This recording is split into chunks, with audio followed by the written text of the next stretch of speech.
Guardo.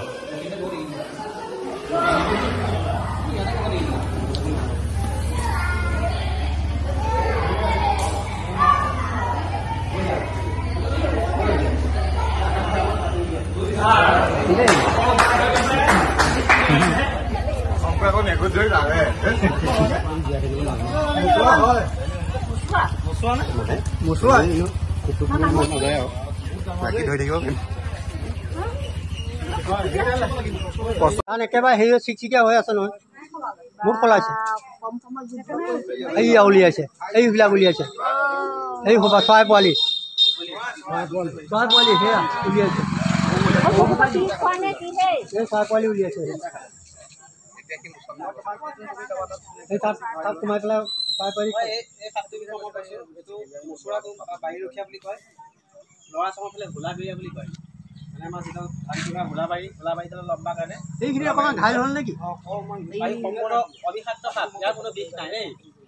আৰু আমাৰ বাৰীবিলাক চাফা কৰি থাকে এইটো সাপে কোনো অকণমান বিষ নাই আৰু বহুত উপকাৰী ভাবি থকাটো ভাল কৃষকৰ বন্ধু চাফা কৰি থাকে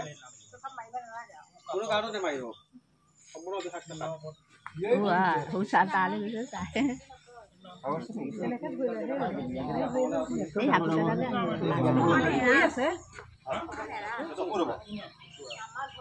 ঘাইলটোত কি লগাব যাব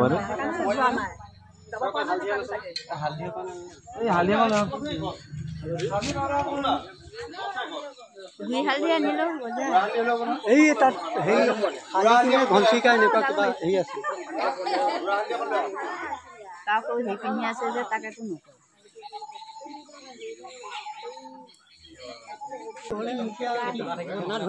ফনা অকণ থাকে মোৰ ফালে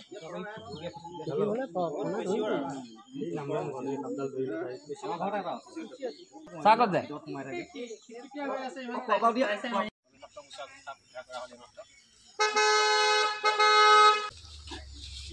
ঘনচিৰিকা কণী বা এনেকুৱা চৰাই পোৱালি খাব আহিছিলে এটা সম্পূৰ্ণ বিষাক্ত সাপ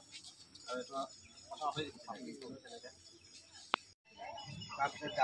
আমি যেতিয়া হেৰি কৰি দিলোঁ তেতিয়া ঠাই মেৰে বান্ধিলে আৰু এইটো সম্পূৰ্ণ এটা বিষাক্ত সাপ কোনো কাৰণতে মাৰিব নালাগে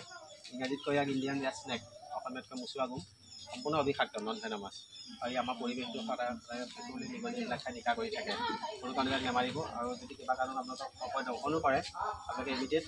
মেডিকেললৈ যাব লাগিব 1 ঘণ্টাৰ ভিতৰত যদি চিকিৎসকৰ কাষ চাপে নিশ্চয় আৰোগ্য হ'ব কোনো কাৰণত বেজ কবিৰাজ বা এইবিলাক জৰা ফুকা এইবিলাকৰ ওচৰত যদি যায় সময় অভাৱত নষ্ট কৰে তেতিয়া কোনো কাৰণত সপনখনত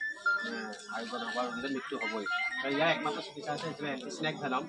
সাপে কামোৰা যিটো বিষৰ বেজি দিয়া হয় সেইটোহে আৰোগ্য কৰিব পাৰিব বেজ কবিৰাজে কোনো কাৰণত নোৱাৰে আৰু এইটো হৈছে সাপৰ এটা মিটিং পিৰিয়ড প্ৰজননৰ সময় কোনো কাৰণত সাপবিলাকক আপোনালোকে যোৰা বান্ধি থাকিলে অশান্তি কেতিয়াও নকৰিব সাপবিলাকক এইটো প্ৰজননৰ সময় এসময়ত সাপে বংশবৃদ্ধি কৰে কোনো কাৰণে মাৰিব কিবা কাৰণত যদি মানে অপয় দংশন কৰে তেতিয়াহ'লে মেডিকেলত যাব সম্পূৰ্ণৰূপে আৰোগ্য হ'ব আৰু মোক খবৰ দিয়াৰ কাৰণে মোৰ আশী ৰোগক ধন্যবাদ বানপানী পৰম বহুত থাকক সাপক হালধি দিব কি দিব সাপক হালধি দিয়া দেখিছে মানুহ চাগে আচৰিত সাপক হালধি এইটো বেটাডিন স্প্ৰেটো মাৰোঁ আমি সাধাৰণতে কাটি যোৱাৰ কাৰণে দিছে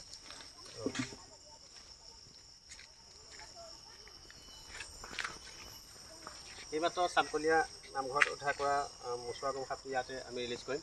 এই যিহেতু এটা সম্পূৰ্ণ বিষাক্ত সাপ ইয়াৰ যিটো হেবিটেট মানে বাসস্থান আমি সলোৱাৰ কোনো অধিকাৰ নাই ইয়াক ওচৰতে এৰিব লাগিব মিটাৰ বা 50 মিটাৰ দূৰত এৰিলে হ'ব